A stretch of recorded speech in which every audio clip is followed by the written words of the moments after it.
To make a long story short, after some 12-plus years working directly with Perkins at the St. Louis Zoo, the Brookfield Zoo in Chicago, the National Zoo in D.C., L.A. Zoo, and many other large zoos around the United States, I had done some 17,500 autopsies on over 454 species of animals, plus 3,000 human beings for a comparison. And what I learned was that every animal and every human being who dies of natural causes dies of a nutritional deficiency disease.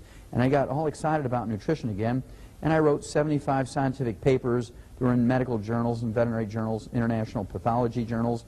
I wrote some 15 chapters for 8 multi-authored textbooks. I wrote a textbook of my own that was 1,000 pages and 2,000 illustrations. And through the news releases of the large universities I worked with, I was on 20/20 with Hugh Downs and Geraldo before he got his nose broke for the first time.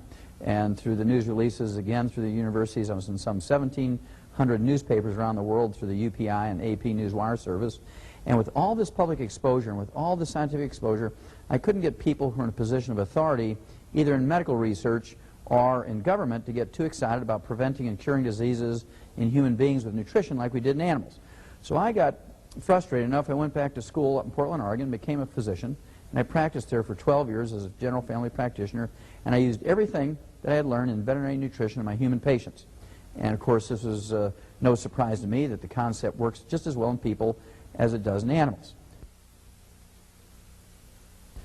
There are 90 essential nutrients, 60 minerals, 16 vitamins, 12 essential amino acids, and 3 essential fatty acids, and they're called essential nutrients for 2 reasons. Number one, our bodies cannot manufacture them. We must consume these essential nutrients every day, either as food or as a supplement. Number two, if any one of these 90 essential nutrients is missing for a couple of weeks, couple of months, couple of years, you get on the average 10 deficiency diseases. 10 deficiency diseases times 90 essential nutrients, that's 900 diseases that are preventable with proper supplementation.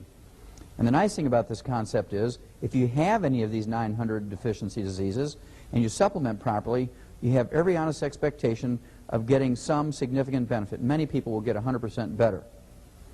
Then, we haven't had to think about this over the years since human beings have been on Earth, simply because our food plants, our grains, vegetables, fruits, and nuts, have been able to manufacture the vitamins, amino acids, and fatty acids. And this whole concept was very interesting to researchers back in the 30s and 40s. They believed that you could get everything you needed from your 4 food groups because plants did manufacture vitamins, amino acids, and fatty acids. And that's where that whole malignant, dumb belief came from, that you could get everything you needed from your 4 food groups. And of course, that little sentence has killed more Americans than all the foreign enemies put together in the 220 years we've been a nation.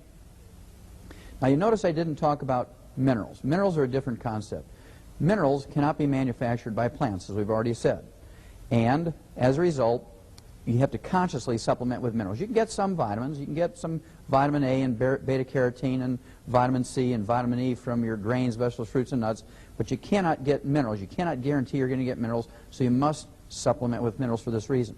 How important are minerals? Well, they're used as cofactors for vitamins. You cannot use vitamins without mineral cofactors. You cannot use enzymes. You cannot use hormones. You cannot use DNA, RNA, chromosomes. You cannot even use oxygen without mineral cofactors. That's how important they are. Secondly, minerals do not occur in a uniform blanket around the crust of the earth. Minerals occur in veins like chocolate ripple ice cream. And you know that chocolate ripple ice cream is 99% vanilla, and it's just 1% chocolate. And here's our problem. Plants cannot manufacture minerals. Minerals do not occur in a uniform blanket around the crust of the earth. They make up 2/3 of the 90 essential nutrients. 60 minerals out of 90 nutrients, 2/3 of the 90 essential nutrients are minerals. That's how important they are. Now, one of the things that cause problems, in addition to plants not being able to manufacture minerals, and minerals not occurring in a uniform blanket around the crust of the earth, is that we've used a simple fertilizer for the last 100 years in the United States called NPK, nitrogen, phosphorus, potassium. And the simple fertilizer gave the farmers the maximum yield in terms of tons and bushels per acre. Nobody gave a farmer any kind of tax break or cash incentive to make sure that you and I got all 60 essential minerals. That's our own responsibility. Farmers grew tons and bushels. Now, one of the things I want you to pick up, one of the things I want you to get, is a copy of U.S. Senate Document 264.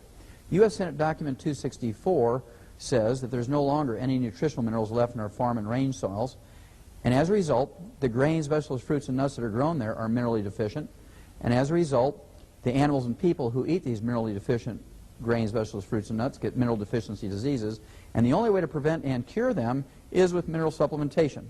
Now, to me, the scary thing about U.S. Senate Document 264 is that it was written and published in 1936. 1936.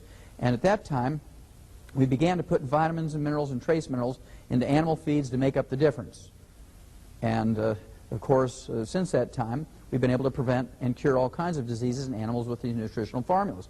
Unfortunately for human beings, we got wonder drugs in 1936. We got sulfa drugs in 36. We got penicillin in 38. And we got cortisone in 42. And it was very easy for the medical profession to calm the American public into believing that they would find a wonder drug to fix everything. If we just gave them enough money for research, and if we faithfully watched Dr. Marcus Welby, MD, that they would find a wonder drug to fix everything. Well, you don't believe that anymore. That's why you're here, because you don't believe this anymore. You cannot get everything you need from your poor food groups, and you must supplement with your vitamins and your minerals.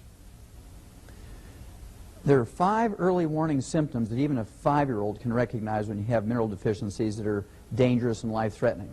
Number 1 is white, gray, and silver hair. White, gray, and silver hair indicates a copper deficiency because copper is required to manufacture hair pigment.